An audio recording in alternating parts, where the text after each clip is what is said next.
Hello everyone, welcome to my channel. आजचे जे आपले गेस्ट आहेत त्यांचं नाव आहे कॅप्टन दिलीप दोंदे. त्यांनी सागर परिक्रमा केली आहे. परिक्रमा म्हणजे प्रदक्षिणा.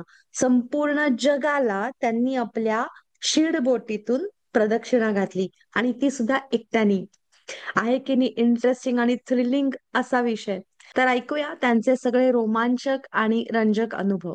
आपका मेरे YouTube चैनल पे बहुत बहुत स्वागत है.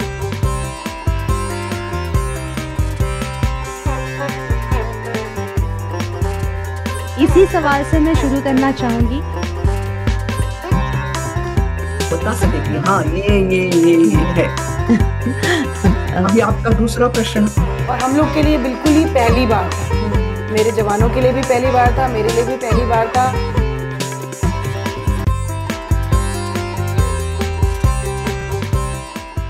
Hello sir.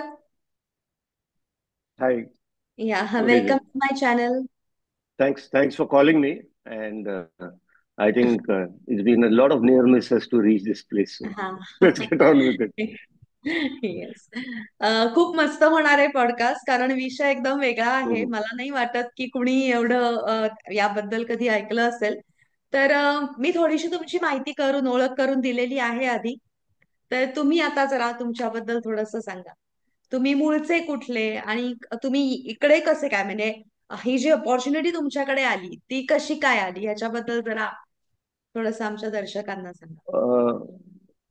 मी ओके. मी मुंबईत मोठा झालो. आणि साधारण मिड 80s मध्ये मी NDA साठी अप्लाय केलं. बर. 12वी झाली होती. काय नाही करायचं हे ठरवलेलं होतं की मेडिसिन नाही करायचं, इंजिनिअरिंग नाही करायचं वगैरे वगैरे. पण काय करायचं हे नक्की कळत नव्हतं. NDA ची परीक्षा दिली, NDA सिलेक्ट झालो. फर्स्ट इयर BSc करत होतो तेव्हा ते अर्धवट सोडून NDAत गेलो 1986 साली. त्याच्यानंतर मग 1989 मध्ये NDAतनं पास आउट होऊन जानेवारी 1990ला नेव्हीत कमिशन झालो.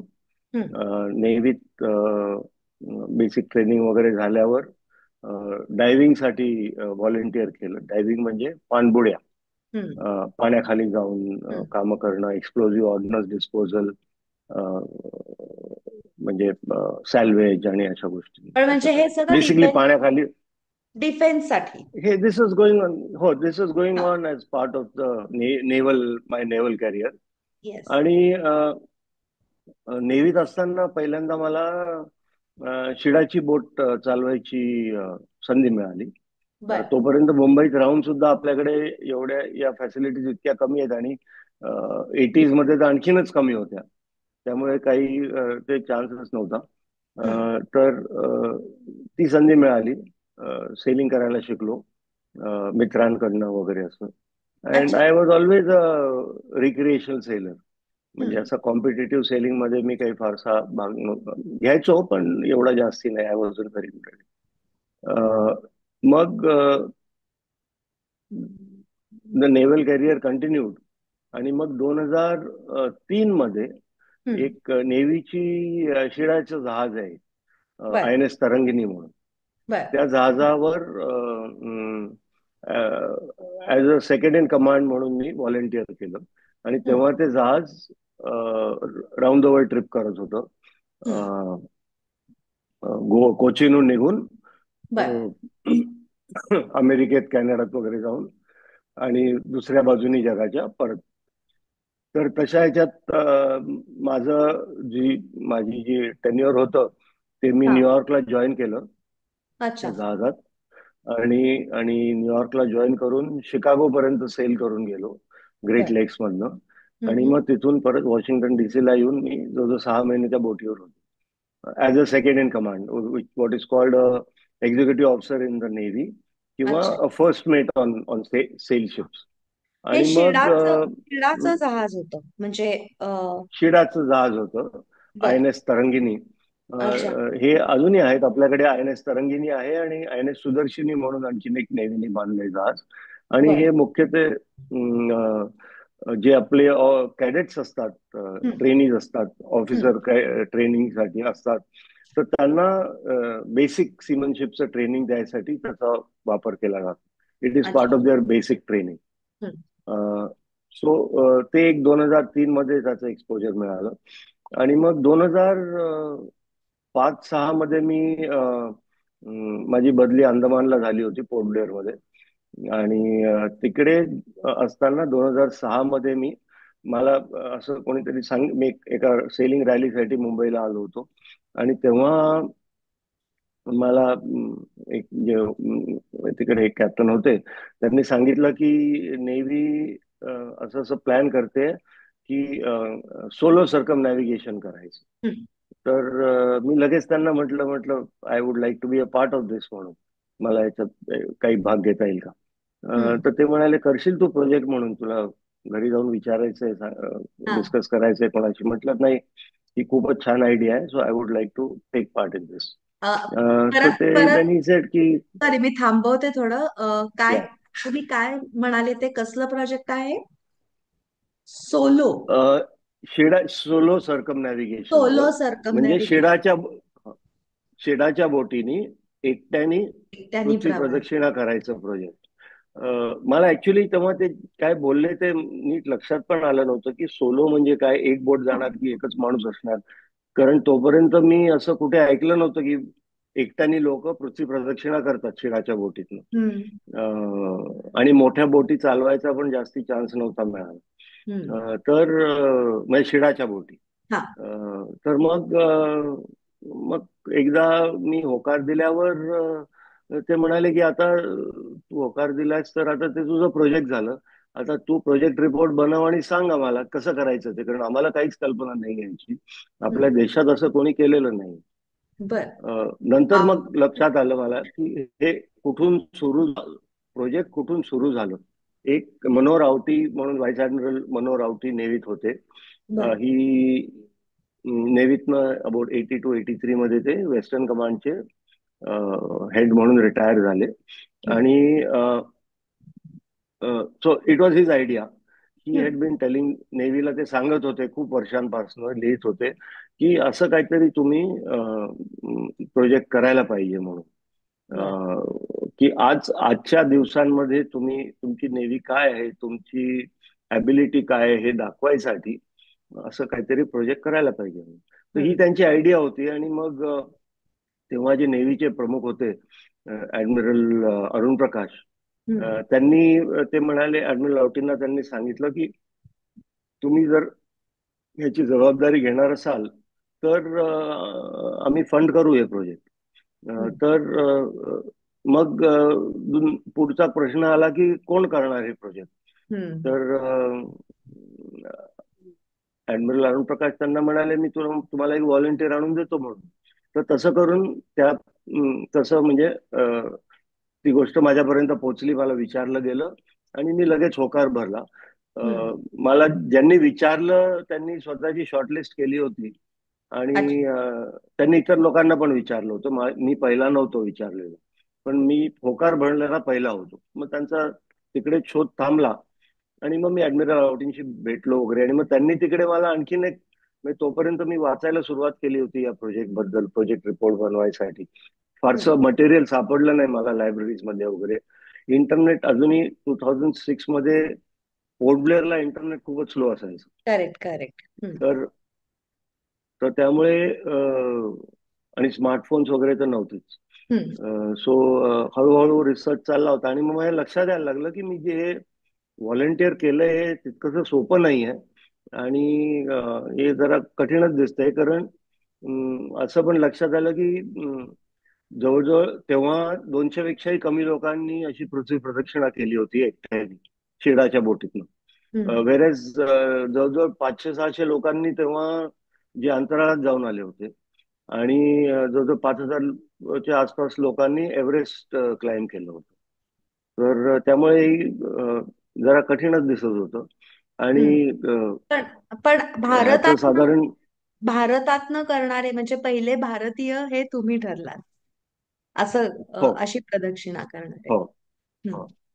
आणि हे जेव्हा म्हणजे as a coming to grips with it, आणि हे जर ॲज यू से की जरा डोक्यात उमजायला लागलं होतं की नक्की हे काय आहे. तेवढ्यात हम्म. ऍडमिरल लाउटिंगशी एकदा बोलणं झालं आणि ते म्हणाले की बोट तर आपण भारतातच बनवायला पाहिजे.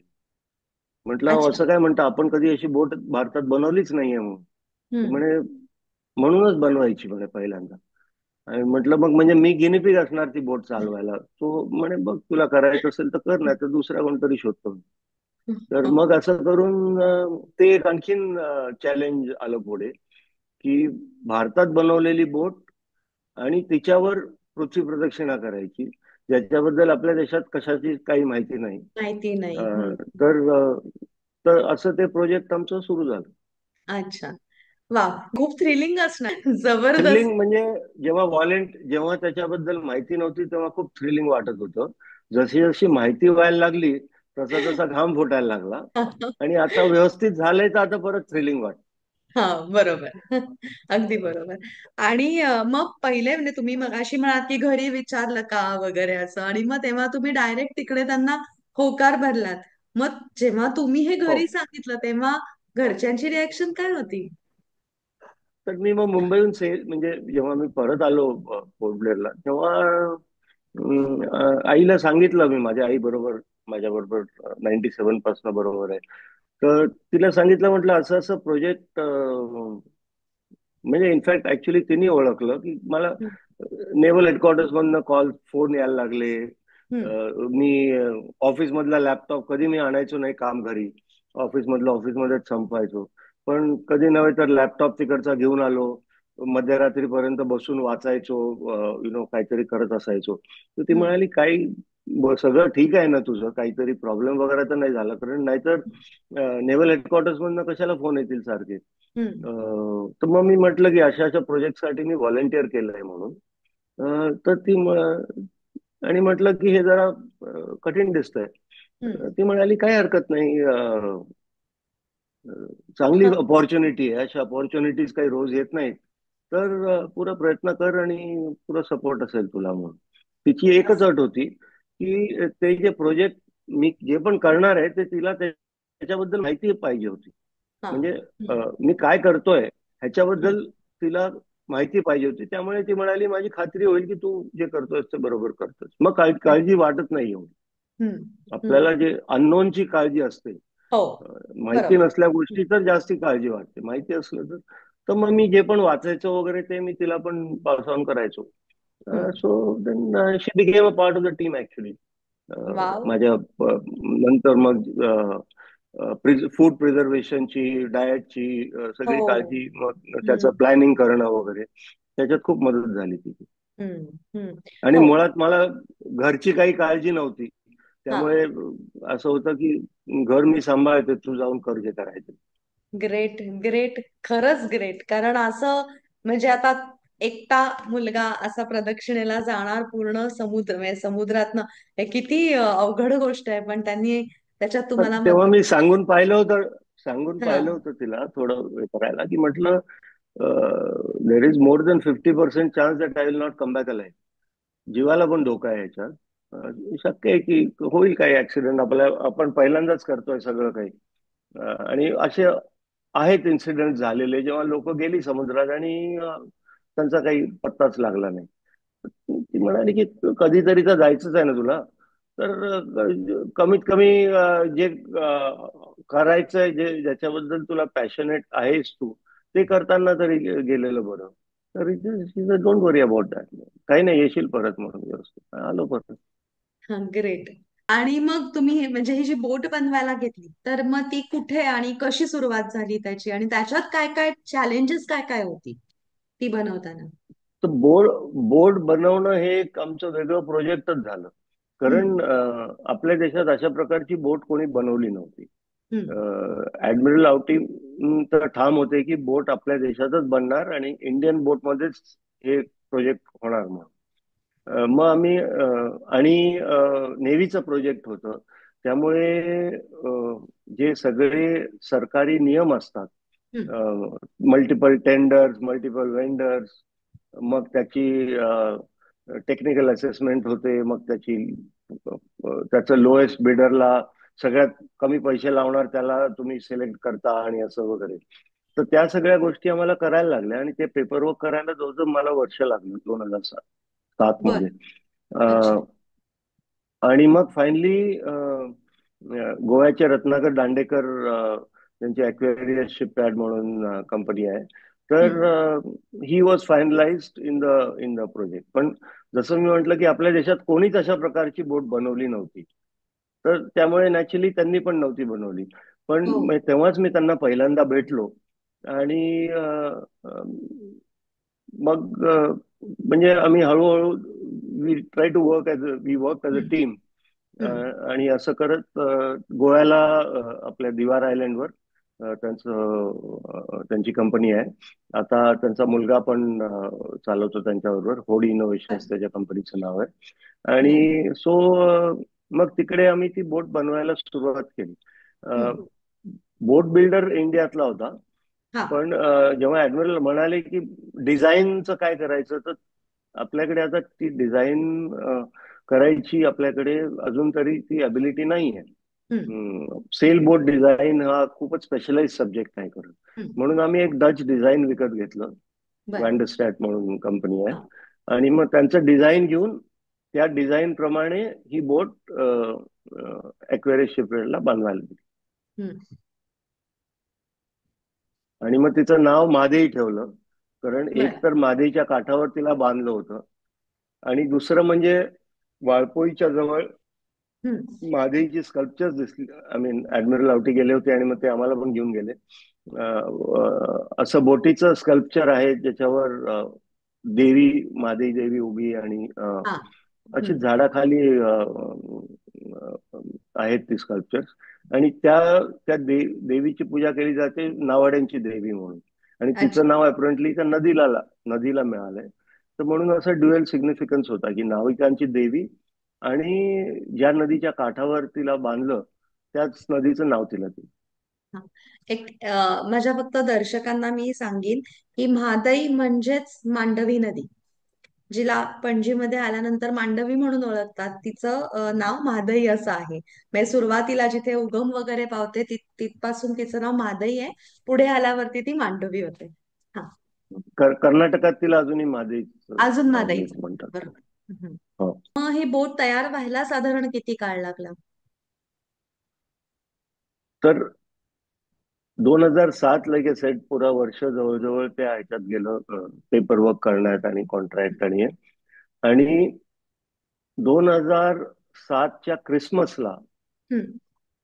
आम्ही बोटीचं बेसिक सुरुवात करायची पूजा वगैरे केली आम्ही. हम्म. तिकडे कील लेईंग असं एक ट्रेडिशनल एक असतं कील लेईंग, म्हणजे जे जुन्या बोटी असायच्या त्याच्यात ते कील घातलं जायचं, which is the strongest part of the boat. आणि या मॉडर्न बोटीजना तशा टाईपचं कील नसतं. तरी अच्छा. पण आम्ही एक कील लेईंग सेरेमनी केला, छोटंसंच फंक्शन होतं. रत्नाकरचे आई वडील होते, त्याच्या बहिणी होत्या, आणि आणखीन इतर लोक होती. तर नेव्हीचे थोडस फारसे नव्हते. थोडस सांगाल का हे काय असतं? सो लाईक ए सेट, कील लेईंग म्हणजे जे जुन्या काळी जेव्हा तुम्ही हा. बोट बांधणी सुरू करायचा, तर हम्म. ती बांधणी सुरू व्हायची त्या कीलनी. कील बर. Is a part of the boat which is the अच्छा. Strongest part. हम्म. जसा बोटीचा मणका म्हणता येईल तुम्हाला, बर. तो बर. मणका ते लाकूड करायचे आणि मग त्याच्यावर ती बोट बांधायला सुरुवात करायची. तर तसंच ओके. आम्ही कील लेईंग सेरेमनी केला एक. हम्म. ऍडमिरल आवटी होते, आणि रत्नाकरचे आई वडील, त्याच्या फॅमिली आणि असं. आणि थोडी बहुत पूजा केली, हार घातला, तिला नारळ फोडला. आणि तो Christmas of 2007 was when we started the construction. आणि 12 फेब्रुवारी 2009 हा. ला ती बोट रत्नाकरनी नेव्हीला हँड ओव्हर केली. ओके. तर जवळजवळ 14 महिने लागले ती बोट बनवायला. बनवायला. हम्म. हम्म.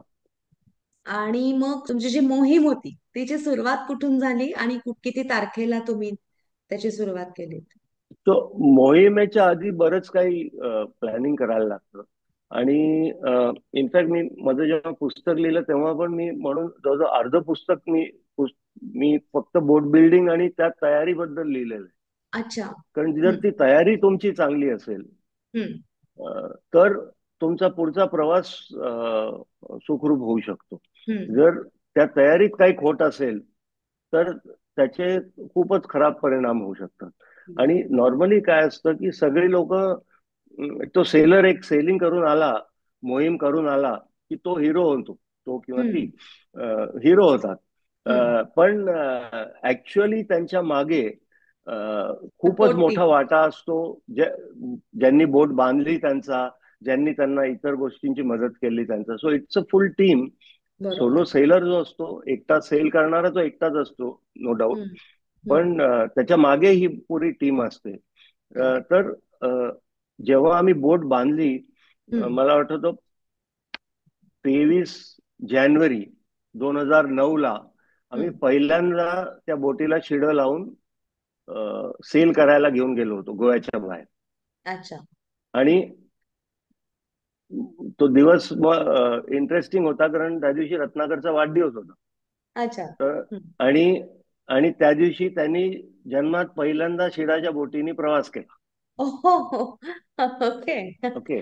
बर. तर त्यामुळे आम्ही मग सेल करायला गेलो आणि मग जवळजवळ रोजच आम्ही तिला आत बाहेर घेऊन जायचो हम्म. गोव्याच्या. हम्म. आणि प्रत्येक जी जेव्हा सेल करायला जायचो, that was a trial for the बोट.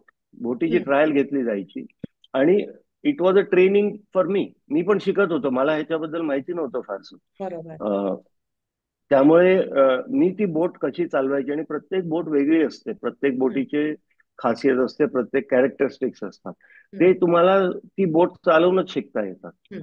तर तसं मी शिकत होतो आणि त्याचबरोबर बोटीचे ट्रायल्स पण करत होतो. परत हम्म. आल्यावर काही रिपेअर्स करायचे असतील, मॉडिफिकेशन करायचे असतील तर ते करत होतो. आणि मग लाईक आय सेड 12 फेब्रुवारी 2009 नेव्हीला हँडओव्हर केली बोट. आणि 2 मार्चला मी आणि admiral Awati was in his 80s then. मी आणि ऍडमिरल आवटी आम्ही दोघेच जण या बोटीने पहिल्यांदा गोव्याहून मुंबईला गेलो. हो. बर. ट्रायल. तो हम्म. 3ला ट्रायलसाठी तीन हम्म. 3 मार्चला निघालो, 5 मार्चला पोचलो तिकडे. आणि मग अच्छा. काही दिवस तिकडे राहून मी मग आणखीन एका टिंडलला घेऊन आम्ही परत आलो. मला मदतीसाठी एक जण दिला होता नेव्हीने. हम्म. आणि मग त्याच्यानंतर मग मी एकटंच बरंच सेलिंग करायला सुरुवात केली. हम्म. त्याच्यानंतर तेव्हा मला नेव्हीने एक शेवटी सहकारी दिला माझ्या बरोबर मदत करायला, अभिलाष टॉमी त्याचं नाव. बर. तर मग आम्ही दोघांनी सेलिंग करायला सुरुवात केली. हम्म. पहिली ट्रिप आम्ही केली ती गोवा ते कोचीन ते कोलंबो आणि बॅक. अच्छा. बोटीचं काही शिडांची ऍडजस्टमेंट करायची होती आणि असं.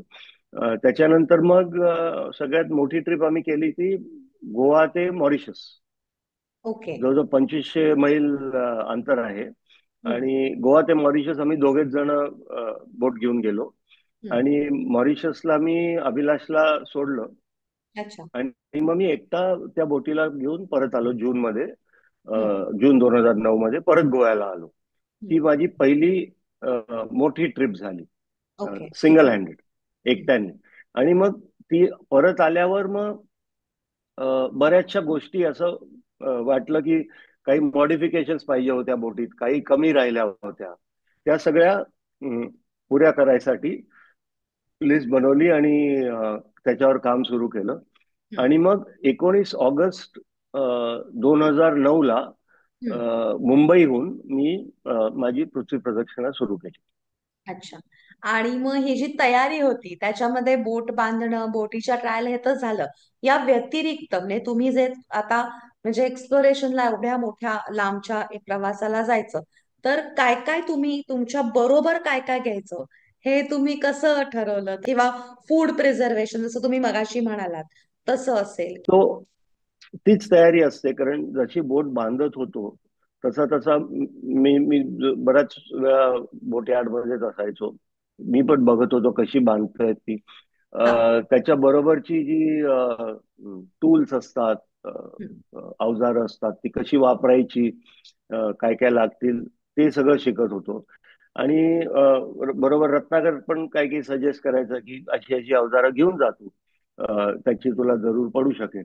तर असं करून हे हळूहळू ती लिस्ट बनत जात होती आणि ते त्या गोष्टी घेतल्या जात होत्या. सिमिलरली खाण्यापिण्याच्या गोष्टी, जे लागेल,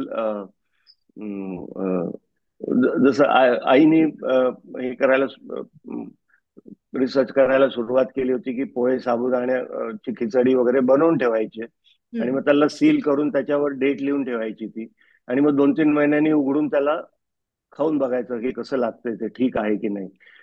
सोपं जेवण कसं बनवता येईल. किंवा कधी कधी हिट अँड हिट समान असतं. हो. ते हिट अँड हिट जी पॅकेट्स असतात ती घेऊन यायची, एखादं उघडून बघायचं, आवडलं तर नोट करून ठेवायचं, नाही आवडलं तरी नोट करून ठेवायचं की हे मुळीच घ्यायला नको म्हणून. तर असं करत ती हे जे 1-2 वर्ष बोट म्हणजे बोटीची तयारी आणि बोट बांधणी. बनवत होतो, ते त्याच्या बरोबरीने या गोष्टी पण तयारी. सगळ्या होत होत्या. स्लीपिंग बॅग्स, गरम कपडे, कारण सदर्न हेमिस्फिअर मध्ये खूप गार असतं, जो जो 4-5 डिग्री टेम्परेचर असायचं बोटीमध्ये. तर त्याच्यासाठी गरम कपडे आणि अशा सगळ्या गोष्टी. So it's a long process आणि ते हळूहळू तुम्ही करत राहता. हम्म, हम्म. हा. या ह्याची सुरुवात केली ती मुंबई बंदरातून केली. या आय कॅन हिअर यू. मग हा, आणि मग कुठल्या दिशेने, म्हणजे कुठल्या दिशेला जायचं असं ठरलं होतं तुमचं? तर माझं जे पहिलं पोर्ट होतं ते लिटलटन पोर्ट, म्हणजे पर्थ ऐकलं असेल नाव, अच्छा. Cricket Australia. मॅचेस वगैरे होतात तिकडे. हम्म. ऑस्ट्रेलियामध्ये, वेस्टर्न ऑस्ट्रेलियामध्ये त्याचं port is the port called Littleton. तर हम्म. ते माझं पहिलं, सॉरी नॉट लिटलटन, फ्रीमॅन्टल. हम्म. पहिला जो माझा स्टॉप होता तो फ्रीमॅन्टलला होता, बर. ऑस्ट्रेलियामध्ये. अच्छा. आता शिडाच्या बोटीत असं असतं की तुम्हाला नेहमीच ज्या दिशेला जायचं असतं त्या दिशेला जाता येत नाही, कारण तुम्ही वाऱ्यावर अवलंबून असता. वाऱ्याच्या दिशेवर, वाऱ्याच्या जोरावर हे सगळं तुम्हाला बघून त्याप्रमाणे तुम्हाला साधारण तुम्ही त्या दिशेला जाता. तर मी बरोबर. साधारण एक दक्षिणेला, आणि मला कारण आपल्यापासून फ्रीमॅन्टल एक आपल्या दक्षिण आणि पूर्वेला आहे. पूर्व. हा, म्हणजे हो, बरोबर. राईट. तर आग्नेय मी, दिशेला. करेक्ट. इज इट आग्नेय वायव्य? आग्नेय. You would know better. पण एनिवे, मी बेसिकली द एफर्ट वॉज की हम्म. दक्षिणेला जायचं आणि हम्म. जेवढं जाता येईल तेवढं पूर्वेला जायचं. Right.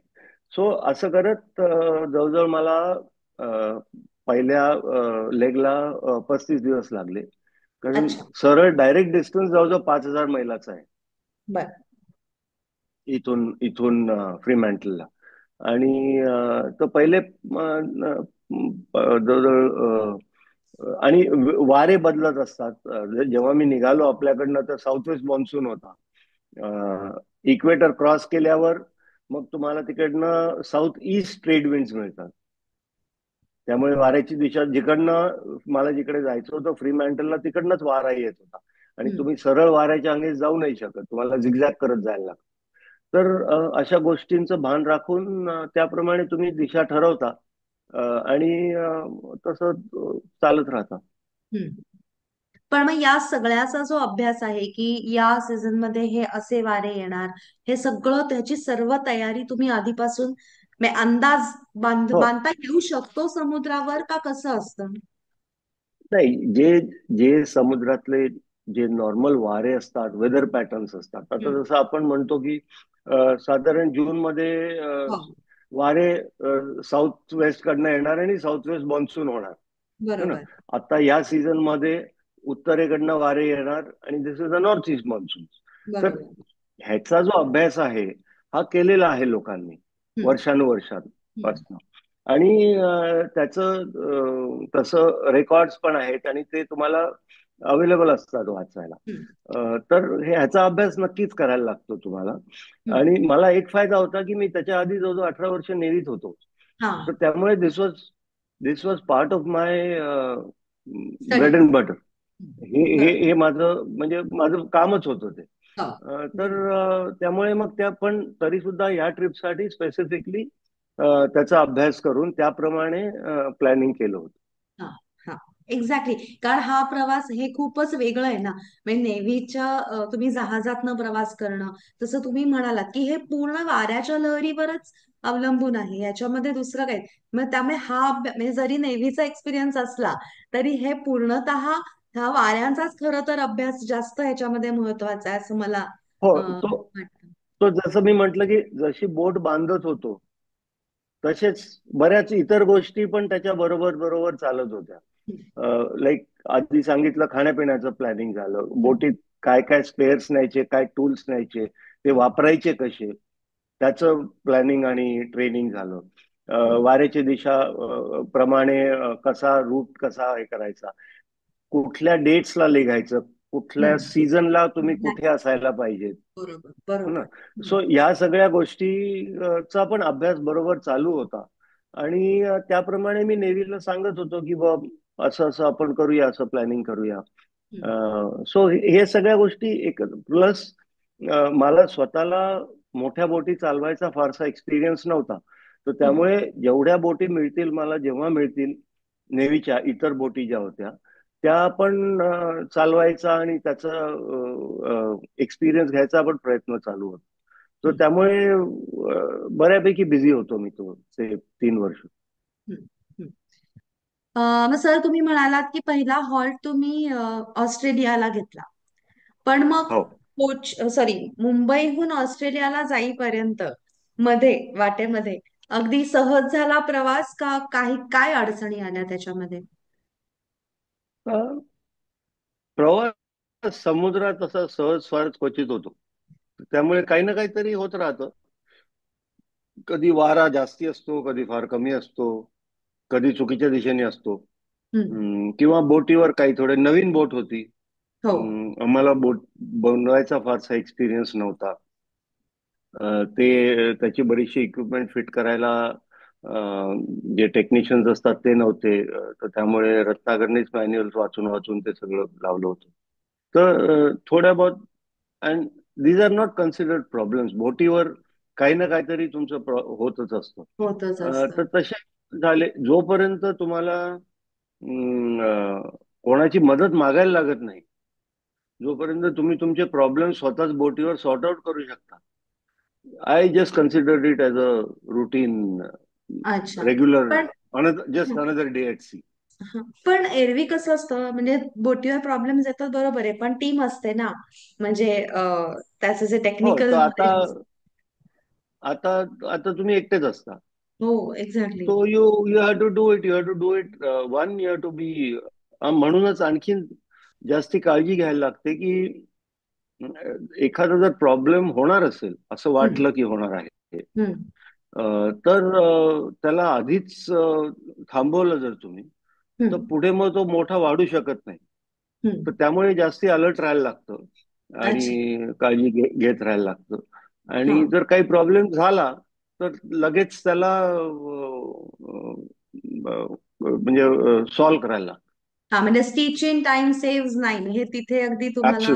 Absolutely. In fact, if you see, it is probably come from sailing ships. आ, जेव्हा तुमचं जहाज शिड शिवली जायची, नो, त्याच्यावरूनच की हा. तो बरोबर. आणि मग त्याच्यानंतर म्हणजे हा जो रूट होता, तर हा तुम्ही बसून म्हणजे तुम्ही कॉन्टॅक्ट मध्ये असाल ना कंटिन्युअसली? कॉन्टॅक्ट मध्ये असं होतं, माझ्या बोटीवर सॅटेलाइट फोन होता. हम्म. त्यांनी मला जमिनीवर कोणालाही फोन करता यायचा. That was not a problem. पण हे सगळे फोन्स जे असतात हे खूप महाग असतात. हम्म. त्याचा जो एअर टाइम असतो तो खूपच महाग असतो. हम्म. तर त्यामुळे मी ते मिनिमम ठेवायचो. हम्म. आणि दिवसातनं रोज सकाळी 8 वाजता आणि संध्याकाळी 8 वाजता हम्म. असं मी माझ्या बोटीचा माझी पोझिशन आणि हवा कशी आहे, काय चाललंय हा. ह्याच्याबद्दल एक रिपोर्ट पाठवायचो बर. नेव्हीला आणि इतर लोकांना पण, घरी अच्छा. वगैरे, हम्म. की हम्म. माझी पोझिशन कुठली आहे, लॅटिट्यूड लॉन्जिट्यूड, वारा हम्म. कसा आहे, कुठला काय स्पीड करतोय मी, काय कोर्स करतोय, सगळं काही. तर त्यामुळे हे माझं बेसिक कम्युनिकेशन होतं. प्लस इंटरनेट ऍक्सेस असल्याने ब्लॉग वगैरे लिहायचो. ओ. पण I to keep the communication to a minimum. आणि दुसरं म्हणजे येस, कॉन्टॅक्ट असतो जमिनीवर. पण जर काही प्रॉब्लेम तुम्हाला झाला तर तो प्रॉब्लेम बद्दल जमिनीवरची लोक तुम्हाला काही मदत नाही करू शकत. हम्म. फक्त हम्म. तुम्हाला ऍडवाइस देऊ शकतात. हो, आता बरोबर. तो ऍडवाइस किती घ्यायचा किती नाही, आणि तो ऍडवाइस देणाऱ्याला त्या बोटीची माहिती पाहिजे. आणि तेव्हा महादीबद्दल एवढी अं, अं, पुरी माहिती असणारा आम्ही दोघेच होतो, रत्नाकर होता आणि मी होतो. हम्म. हम्म. त्यामुळे रत्नाकर शिवाय आणखीन कोणाचा ऍडवाइस घेणं was absolutely pointless. I was wasting my time. हम्म. मग तो फोन लावून त्यांच्याशी बोलत बसण्यापेक्षा आणि फुकटचा ऍडवाइस घेण्यापेक्षा I would rather work and sort out the problem. हम्म. हम्म. तर त्यामुळे कम्युनिकेशन असतं, पण जेव्हा प्रॉब्लेम होतो तेव्हा त्याचा फारसा उपयोग होत काहीच नाही. उपयोग नाही. पण मग अशा वेळेस सिक्युरिटी मेजर्स काय केले होते? म्हणजे नेव्हीने तुम्हाला काय काय त्यावेळेस प्रोव्हाइड केलं होतं की किंवा म्हणजे असं की अं, जहाजची एखाद्या मदत तुम्ही घेऊ शकलात किंवा असं काही होतं का म्हणजे तिथे? नाही, नाही. नेव्हीने एवढंच केलं होतं की ज्या भागात एक साधारण इंडिया ते मॉरिशस हम्म. परत येताना, इनफॅक्ट दॅट वॉज, किंवा जेव्हा मॉरिशसला ट्रिप केली तेव्हा त्या बाजूला पायरसीच्या इन्सिडेंट्स व्हायला लागले होते. हम्म. तर हम्म. त्यामुळे एक नेव्हीचं जहाज आसपास असायचं, कारण नेव्हीचं नॉर्मल पेट्रोलिंग सुरू असतं, अँटी पायरसी पेट्रोलिंग. अच्छा. तर ते त्यांचा पेट्रोल त्यांनी त्या जहाजाला सांगून ठेवलं होतं की बाबा आमचा माणूस येणार आहे इकडे, लक्ष ठेव. पण अदर देन दॅट असं काही बरोबर जहाज होतं, एस्कॉर्ट शिप होतं, की बघ काही मदत लागली तर त्याला बोलवता येईल वगैरे, असं काही नव्हतं. कारण काही नाही. ते शक्य नसतं ऍक्च्युली. हम्म. काय हम्म. असतं, शिडाची बोट वाऱ्यावर चालते. हो. ती हम्म. पुरी जगाची प्रदक्षिणा करून येऊन जाईल आणि तरी तिला आणखीन फ्युलिंगची गरज नाही वाटणार. हो. हम्म. वेरज नेव्हीची जी जहाजं असतात ती सगळी डिझेलवर चालतात. हम्म. म्हणजे तो एक तुमच्याबरोबर एक फार फार तर 15-20 दिवस, त्याच्यानंतर त्याला त्याच्यात परत रिक्षा. त्याचं तेल पाणी घ्यायला त्याला बंदरात जायला लागेल. हा, बरोबर. आणि सर काय आहे ना, आमच्यासारख्या लोकांना म्हणजे मला तर खरं सांगायचं तर मला पोहताच येत नाही, त्यामुळे मला भीतीच वाटते पाण्याची. आवडतं खूप. पण आमच्यासारख्या लोकांना खरं सांगायचं ना, म्हणजे तुम्हाला असं वाटू शकेल की काय प्रश्न विचारतात. पण आम्हाला हो खरंच काही कल्पना नसते की हे नक्की कसं नाही, आणि नसते ना, नसते कल्पना. आणि म्हणजे हो. Will be surprise. मी तुम्हाला काही काही गोष्टी सांगतो. मला नेव्हल ऑफिसर्सने विचारलेलं आहे, सर्विंग नेव्हल ऑफिसर्सने विचारलेलं आहे, आणि this is been one of the most common question that have been asked to me, हा. की अच्छा तुम्ही सोलो सर्कम नॅव्हिगेशन केलं, किती लोक होती बोटीवर? ओके. किंवा हिंदीमध्ये, सोलो अकेले ने किया क्या? अच्छा. This was one of the most common questions. आणि these were serving naval officers who had spent 15-20 years in the navy. Navy. किंवा किंवा तुमच्या बरोबर एस्कॉर्ट शिप का नाही राहू शकत? हा. एवढं. जसं मी तुम्हाला आता विचारलं की का. बरोबर सो आहे. पण सो हा, there are questions like that. So there is no harm. I mean, हा विषयच इतका नवीन आहे. वेगळा आहे, नवीन आहे पूर्णपणे. बरोबर. तर मी म्हणत होते सर की आम्हाला म्हणजे सामान्य माणसाला जो काही समुद्र किंवा जहाज याची जी काही थोडंफार माहिती आहे की माहिती आहे असं मी म्हणणारच नाही, ते म्हणजे सिनेमा बघून. एक म्हणजे लाईफ ऑफ पाय, दुसरा टायटॅनिक. आणि मी लहान असताना माझी आठवण अशी आहे की मी सिंदबादच्या 7 सफरी हे पुस्तक 3-4 वेळा तरी वाचलेलं आहे. आणि त्यामध्ये पण म्हणजे सगळीकडे वर्णन काय तर जहाजाला काहीतरी झालं किंवा वादळ आलं. तर मग ही चॅलेंजेस तर समुद्रामध्ये अत्यंत कॉमन आहेत. मग त्यासाठी तुम्ही काय प्रिकॉशन्स घेतल्या होत्या आणि असं झालं का? हे झालं तर असणारच. हे नाही, this is a very interesting point. काय असतं,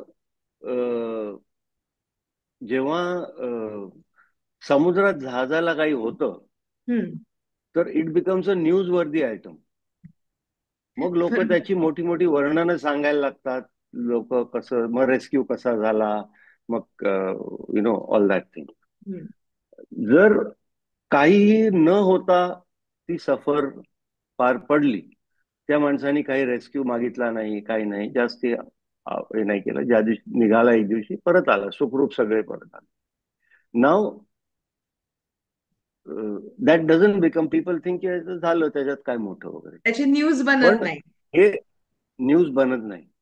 पण हे असं येणं, हा, हे खरं कौशल्य असतं. नक्कीच, कारण it 100%. Speaks for the preparation of that person, the execution of that person. तुम्ही त्या बोटीची काळजी घेऊ शकलात व्यवस्थित, तुम्ही स्वतःची काळजी घेऊ शकलात, तुम्ही सगळं तुमचं प्लॅनिंग व्यवस्थित होतं, म्हणून तुम्ही कुठेही न धडपडता परत येता. बरोबर, 100%. आणि then that person remains a forgotten person, because ह्याच्यात काय मोठं केलं आहे. पण खरं कौशल्य तर त्याच्यातच असतं. नक्कीच, मी ज्या दिवशी नक्कीच. निघत होतो मुंबईहून, एक प्रेस इंटरॅक्शन वगैरे होतं त्याच्या आधी, तर मला एका जर्नलिस्टने विचारलं की यू आर गोइंग ऑन, म्हणजे तुमच्या जग जन्मात आयुष्यातली सगळ्यात मोठी ट्रिप तुम्ही करताय, how would you like the trip to be remembered, हा. What are you hoping will come out of, तुम्हाला काय वाटतं की कशी हम्म. कशी असं व्हायला पाहिजे ही ट्रिप. मी तिला म्हटलं I want this trip to be the most uneventful and boring trip in my life. तर बरोबर तिला आहे. आश्चर्य वाटलं. ती म्हणाली, तुम्ही आयुष्यातल्या सगळ्या मोठ्या ट्रिपला जातोय, डोंट यू वॉन्ट एक्साइटमेंट? हा. I said I don't want excitement. समुद्रातली आणि एक्साइटमेंटच आय नको. म्हटलं, मी गेले 3 वर्ष त्याच गोलसाठी काम करतोय की मला एक्साइटमेंटची गरज लागणार नाही, हम्म. मला एक्साइट व्हायची गरज लागणार नाही. मला सगळं काही शांतपणे करून मी काही दिवसांनी, काही महिन्यांनी परत येईल. हम्म. आणि त्याच्यात कंटाळा आला तर काही हरकत नाही, म्हटलं. मला तो कंटाळा येणंच हे माझं is my achievement. Success, yes, that is your achievement, yes. Definitely. बरोबर. सो हम्म.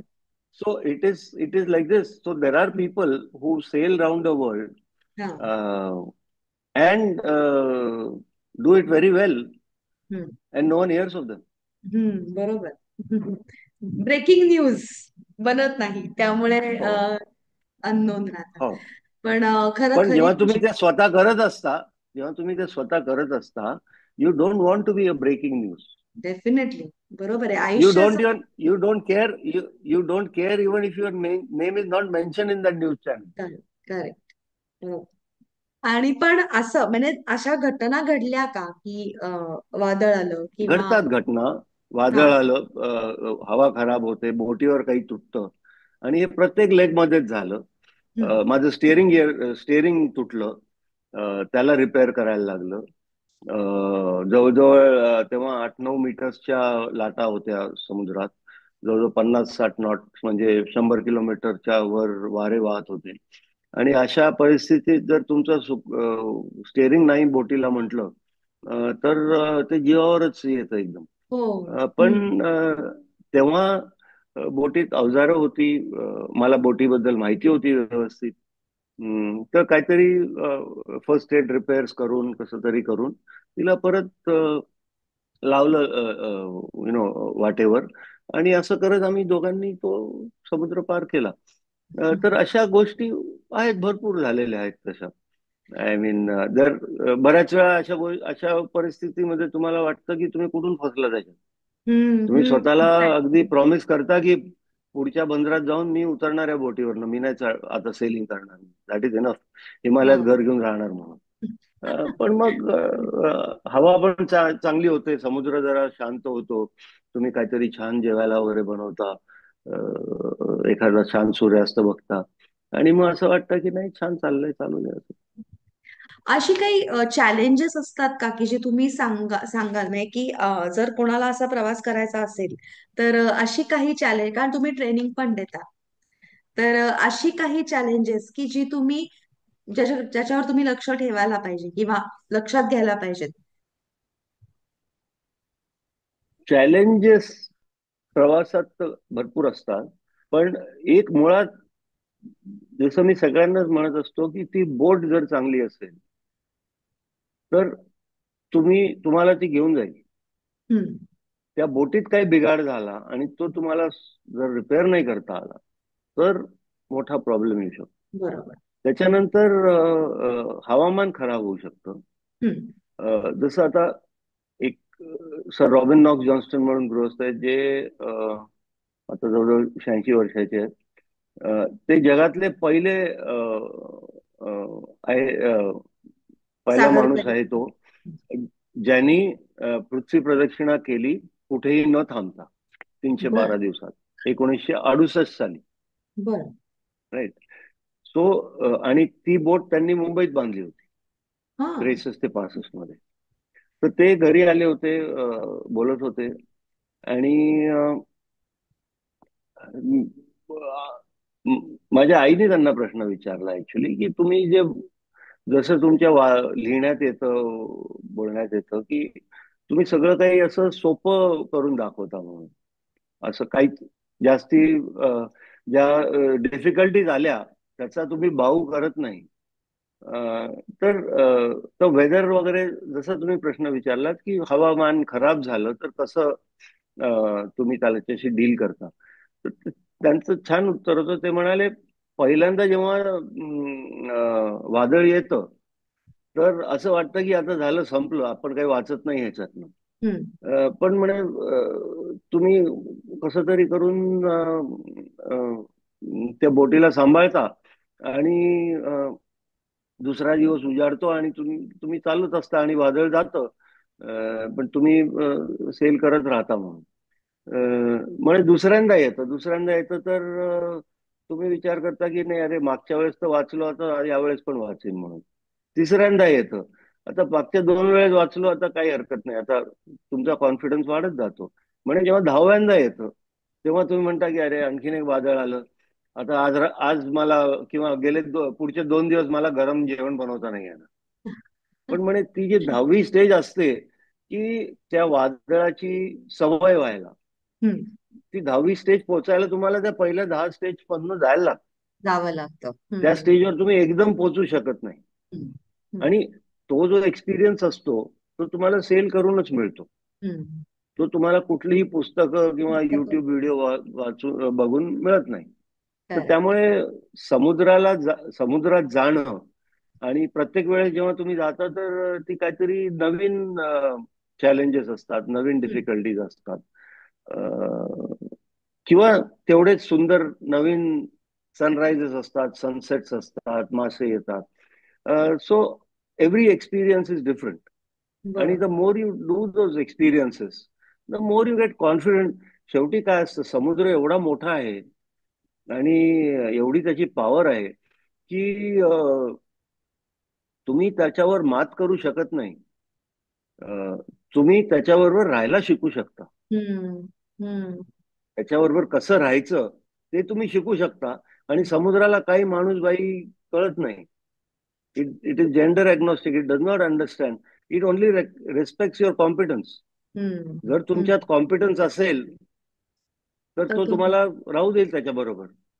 जर कॉम्पिटन्स नसेल तर मारून पिटून कॉम्पिटन्स आणणार. बनवेल, आणणार किंवा बुडवून टाकेल. Hmm. So there is no other option. Hmm. Sir मगाशी खाण्याबद्दल तुम्ही म्हणालात की गरम मला खाता येणार नाही, एवढंच मला वाईट वाटेल. पण मग मगाशी आपण बोललो की जेवणाचं प्रिपरेशन वगैरे कसं करायचं हे सगळं तुम्ही आधी सुरू केलं होतं.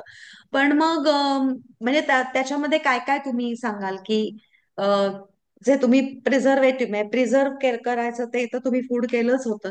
पण रोज तुम्ही मग ते गरम करून खायचात का, कसं होतं ते, काय होतं, नाही कसं तुम्ही ते मॅनेज केलं सो ऍक्च्युली? मी माझ्या बोटीवर गॅस होता इथं बनवायला, हम्म. जेवण बनवायला. त्यामुळे आपण जसं घरी अ, जेवण बनवतो गॅसवर तसंच बनवता यायचं. एवढंच फरक असतो की सगळं काही, तुमचं किचन सगळं काही हलत असतं. हम्म. तुम्हाला हम्म. एका हाताने जेवण बनवायचं, आणि स्पेशली जेव्हा हवा खराब असते तर एका हाताने जेवण बनवायचं आणि एका हाताने स्वतःला धरून ठेवायचं. असे काय काय प्रकार करायला लागतात. तर आणि बोटीवर फ्रीज वगैरे काही नव्हतं. हम्म. तर त्यामुळे जेवढं फ्रेश भाज्या वगैरे जेवढे दिवस राहतील तेवढ्या त्यांना चालवायच्या आणि मग त्याच्यानंतर टिन फूड खायचं. हम्म. सो आणि त्यांना भाज्यांना वगैरे पण प्रिझर्व करायला अ, त्या जास्तीत जास्त राहतील असं. जसं कांदे वगैरे जर तुम्ही नेटिंग मध्ये टांगून ठेवले, कांदे लसूण बटाटे, ते जास्ती दिवस राहतात. ठीक ठाक. त्यांना तुम्ही कुठेतरी बंद करून ठेवलं तर नाही राहत. सो मी जे माझं एकूण जेवण होतं त्याला एक 3 पार्ट्स मध्ये मी डिवाइड केलं होतं, हम्म. अप्रॉक्सिमेटली, रफली असं. पहिलं म्हणजे जेव्हा हवा चांगली असेल तेव्हा मग तुम्ही व्यवस्थित आज आज आज समुद्र चांगला आहे, फार मोठ्या लाटा नाही आहेत, वारा छान येतोय, ट्रॅफिक नाही आहे वगैरे. चला आज आपण डोसे बनवूया. ओके. मग मग डोसे बनवून आणि हे सगळं स्वतःलाच स्वतःशीच गप्पा आणि स्वतःच एकदा कॅप्टनचा रोल करायचा आणि नंतर लगेच कुकचा रोल करायचा. हम्म. सो असं करत, so that was a good weather days. The second was भात वगैरे बनवला, गरम फ्रेश भात बनवला आणि त्याच्याबरोबर काहीतरी एखादा हीट अँड ईट टाईप जे फूड असतं, हम्म. सम जी पॅकेट्स येतात आजकाल गरम पाण्यात घालून त्यांना गरम करून खाता येतात, तशा टाईपचं समथिंग. आणि थर्ड वॉज, जेव्हा तुम्हाला अगदी एक कप कॉफी बनवणं पण कठीण झालं, इतकी हवा खराब आहे, मग त्याच्यासाठी सिरियल बार, चॉकलेट्स अशी फास्ट व्हायची फूड. सो अशा गोष्टी होत्या आणि भरपूर व्हेरायटी ठेवायचा प्रयत्न केला होता, हम्म. हम्म. So that you feel like it. हम्म. कारण काय असतं, तुम्ही जेव्हा एकटे असता बोटीवर, आपण नॉर्मल आपली सायकोलॉजी असते, आपण घरात जेव्हा एकटे असतो तर आपला उत्साह किती असतो काही बनवायचा, काही फारसा नसतो. आपण काहीतरी कंटाळा. पटापट बरोबर. बनवतो आणि कंटाळा येतो, पोट भरायसाठी आपण काहीतरी जेवण हां. टाकतो.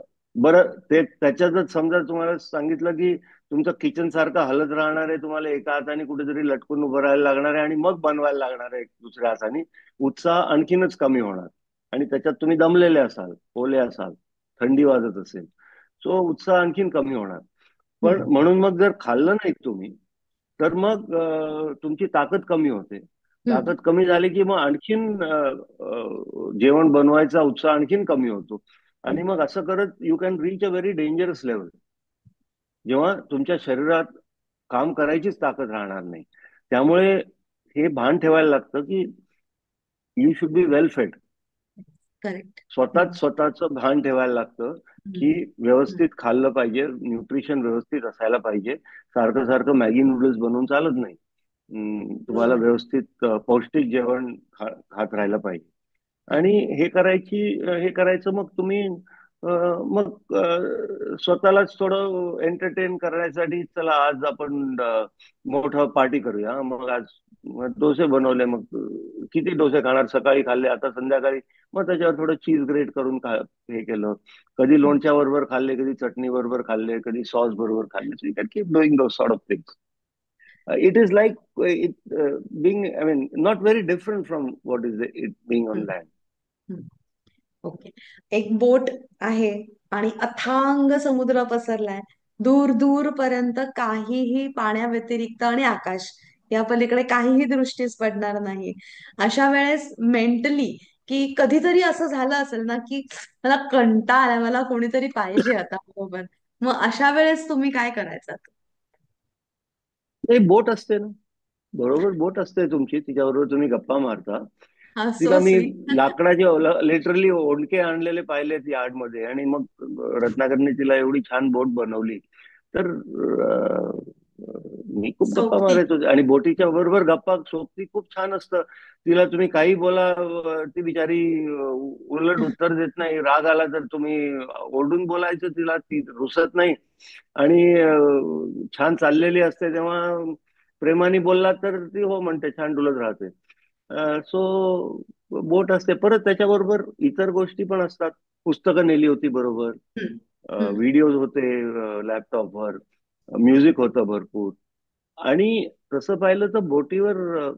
काम भरपूर असतं तुम्हाला, काम कारण भरपूर तुम्ही ह्या असतं. सगळ्या गोष्टी करत असता, मेंटेनन्स करत असता, बोटीचा रिपेअर करत असता. सगळ्या गोष्टी करायला तुम्हाला तेवढा जास्ती वेळ लागतो. हम्म. कारण जेव्हा तुम्ही एक पेक्षा जास्ती माणूस असतो बोटीवर, हम्म. काही रिपेअर करायला मला मी एक समजा नट बोल्ट टाईट करायचा आहे मला, एक पाना अरे हा बसत नाहीये, दुसरा पाना घेऊन ये, दुसऱ्या साईजचा घेऊन ये, हे सांगायला तुम्हाला कोणी नसतं. कोणी मग नाही. तुम्ही हा. उठून जाता तिकडे, परत स्वतःला सावर, परत येईपर्यंत तो जो एक तुम्ही तिकडे ठेवलेला असतो, जो व्यवस्थित ठेवला नाही, तो कुठेतरी गेलेला असतो, मग त्याला बरोबर. शोधत बसायला लागतं. तर अशा गोष्टी होत राहतात. आणि कधी तुम्ही रात्रभर जागे राहता, हवामान बोटीच्या परिस्थितीप्रमाणे, कधी मग तुम्हाला दिवसा झोपायची गरज असते. तर त्यामुळे तुमचं स्लीप सायकल पण डिस्टर्ब असतं. तुम्ही जवळजवळ एक तास दीड तासांनी उठून एक चक्कर मारता बोटीवर, कशी काय चाललंय, सगळं व्यवस्थित ओके. चाललंय की नाही, तेवढं हम्म. बघून परत झोपता तुम्ही. हम्म. त्यामुळे शांत सलग तुम्हाला झोप नाही. झोपायची सलग झोप लागत नाही, त्यामुळे जास्ती वेळ झोपायची गरज पडते. तर या हम्म. गोष्टी, so there is always enough to do. Hmm. Hmm. Okay. आणि मग पहिला हॉल्ट आपण मगाशी म्हटलं तसं ऑस्ट्रेलियाला घेतला आणि मग तिकडनं तुम्ही प्रशांत महासागरामध्ये प्रवेश केला हो, असेल म्हणजे मग. ऑस्ट्रेलियाच्या पुढनं थोडा. हो. ऑस्ट्रेलिया इज इंडियन ओशन, आणि मग हा. त्याच्यात हा. आणि मग तिकडनं पुढे जेव्हा पॅसिफिक मध्ये तुम्ही एंटर केलं, तर मधला असा पॅच आहे का की जिथे खरंच आजूबाजूला काहीच नाहीये, म्हणजे खूप दूरपर्यंत लँड दिसणारच नाही असं, किंवा लँड तर एक तुम्हाला चार दिसतच पाच सहा नाही. महिन्यानंतर दिसणं बंद होतं. म्हणजे इथून मुंबईला जातो तरी आम्हाला लँड बरोबर. दिसत नाही. हम्म. पण म्हणजे आता मी वेस्ट ऑस्ट्रेलियाहून निघालो, जो जगाचा नकाशा पाहिला, हम्म. तर पर्थहून निघाल्यावर तुम्हाला ते होबार्टच्या पण खालनं, जवळजवळ होबार्टच्या जवळजवळ 700 मैल खालनं, हा. आय आय वेंट, सो बऱ्यापैकी दक्षिणेला जाऊन पुढचा प्रवास न्यूझीलंड पर्यंत, आणि न्यूझीलंडहून साऊथ अमेरिकेपर्यंत तर काहीच नाहीये. हो. प्रशांत एक्झॅक्टली. महासागर एवढा मोठा आहे की त्याच्यात तुम्हाला नाहीच आहे जमीन. म्हणजे सगळ्यात जवळची जमीन ऍक्च्युली तुमच्या खाली असते, जवळजवळ 6-7 किलोमीटर खाली. पण otherwise it's it's empty sea. अच्छा. तिथून तुम्हाला पुढच्या हॉल्ट पर्यंत किती दिवस लागले, पर्थ पासून ते पुढच्या हॉल्ट पर्यंत? तो पर्थ पासनं मला लिटल टन, म्हणजे which is the port of Christ church, तिथे पोचायला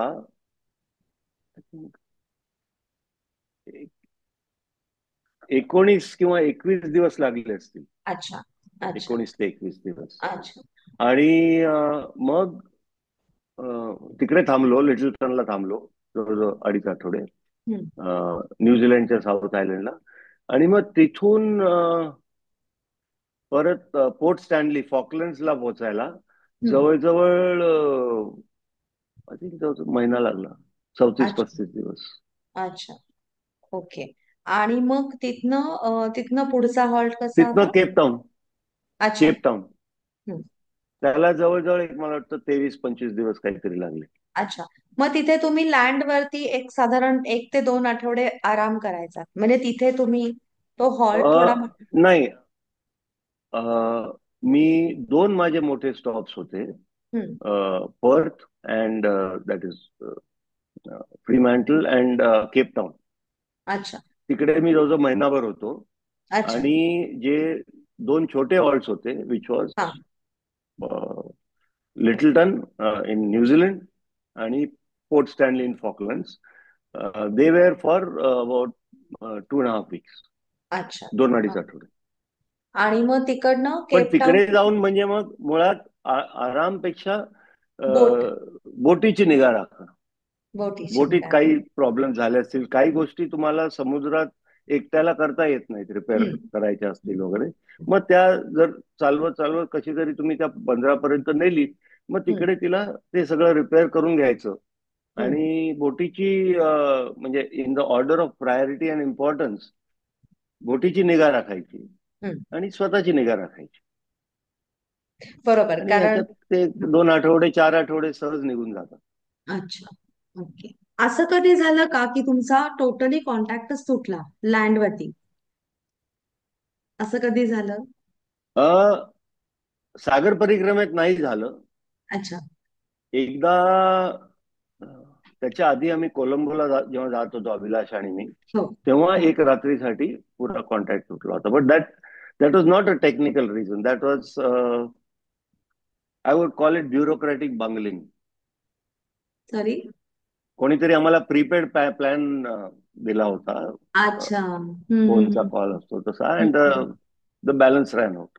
पण ते ओ. नेव्हीच्या लक्षात आलं की का झालंय ते. मी सांगितलं त्यांना आणि हा. दे टूक करेक्टिव्ह ऍक्शन्स आणि देन देवर असा प्रॉब्लेम अच्छा. झाला. अच्छा. आणि आजकाल मला आपली कम्युनिकेशन सिस्टम्स ज्या आहेत त्या इतक्या रिलायबल झाल्या आहेत हम्म, की if you are ready to नाही पे होत फॉर असं. टॉप अँड कम्युनिकेशन सिस्टम्स, नाही होत. नाही होत. आणि जेव्हा मोठ्या मोठ्या लाटा येतात बोटीमध्ये, तर त्यावेळेस म्हणजे जेव्हा बोटीच्या वर उसळत असतील ना लाटा आणि बोटीमध्ये पाणी येत असणार, येतं ना अशा वेळेस बोटीमध्ये पाणी? पण तुम्ही बोटीला बंद करून ठेवता ना, तर पाणी येतं आणि वाहून जातं. ते मला माझी झोपायची जागा आहे, जिथे स्वयंपाक करायची जागा आहे, जिकडे इतर मशिनरी लावलेली आहे, ते सगळं बंद करून ठेवता येतं तुम्हाला. हम्म. आणि ते बंद करून ठेवायला लागतं जाणून हो, बुजून. बरोबर आहे. मग त्याच्यावर जे पाणी येतं ते निघून जातं.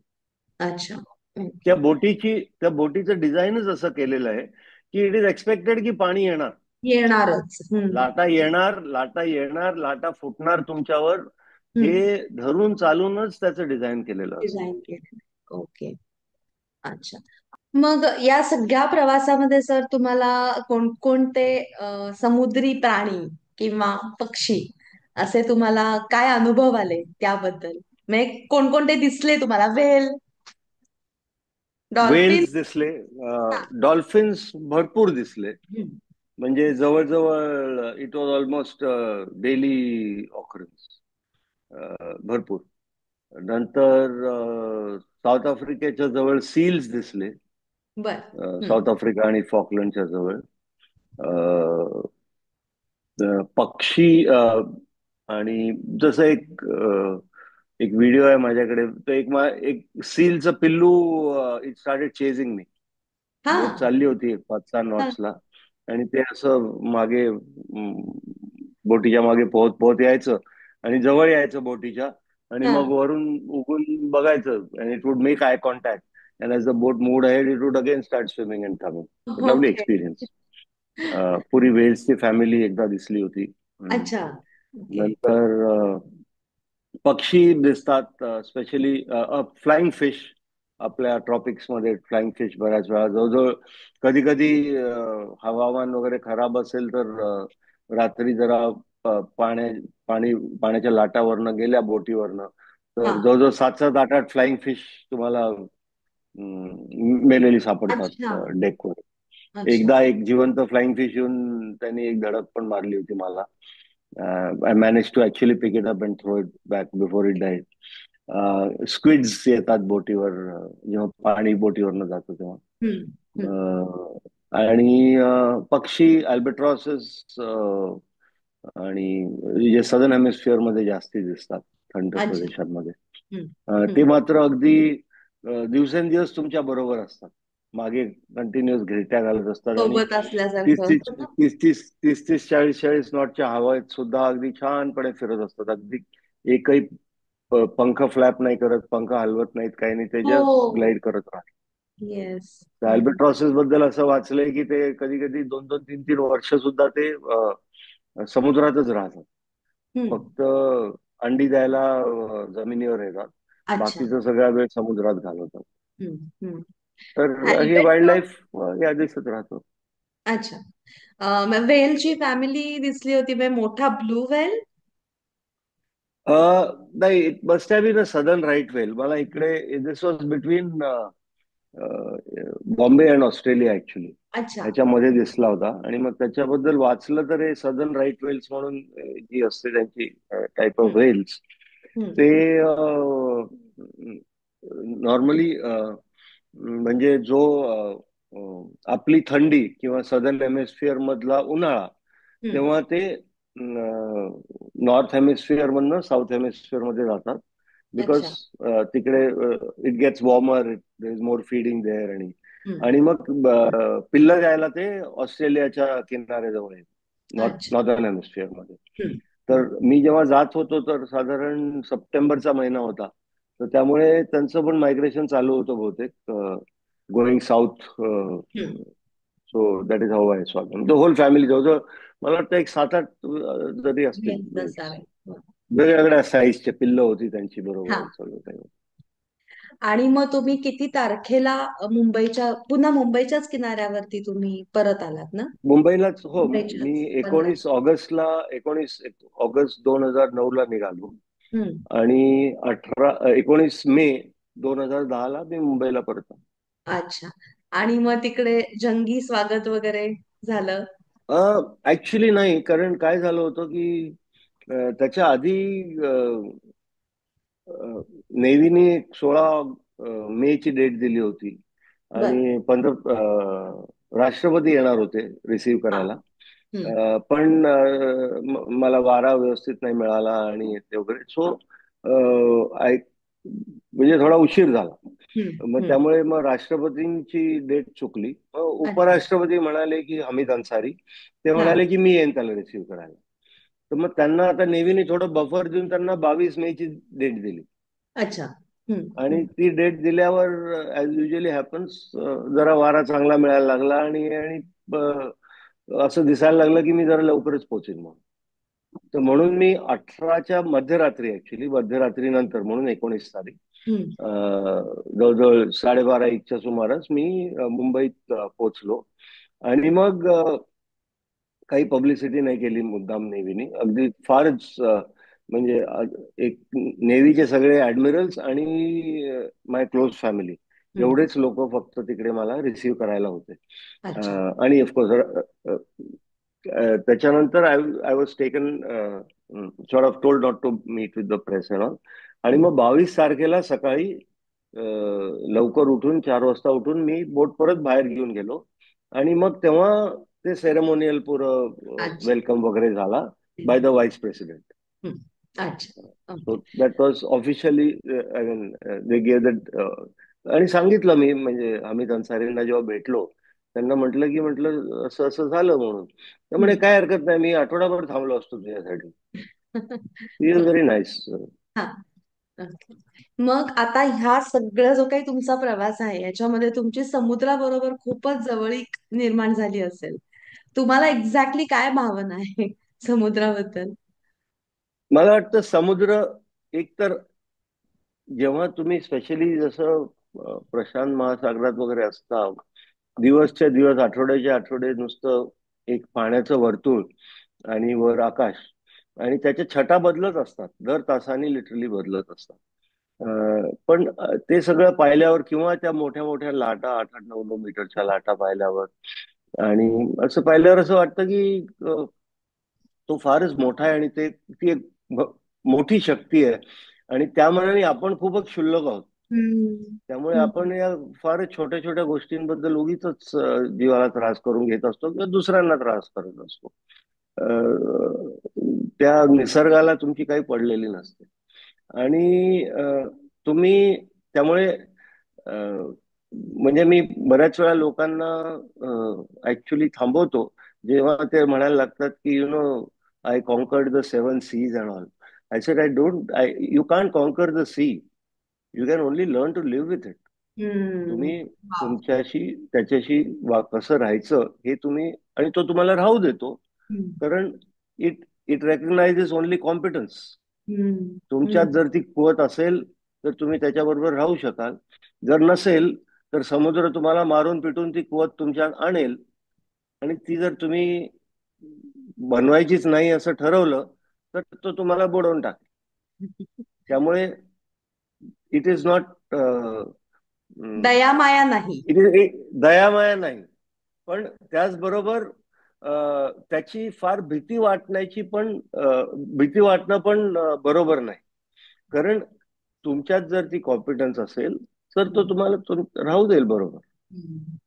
तुम्ही त्याची साथ देऊ शकता, तुम्ही त्याच्याबरोबर राहू शकता आणि तुम्ही त्याच्यापासून खूप आनंद घेऊ शकता. जेव्हा तुम्ही समुद्रात जाता आणि काही नसतं, तुम्हाला तुम्हाला जिकडे जायचं तिकडे फ्रीडम असतं.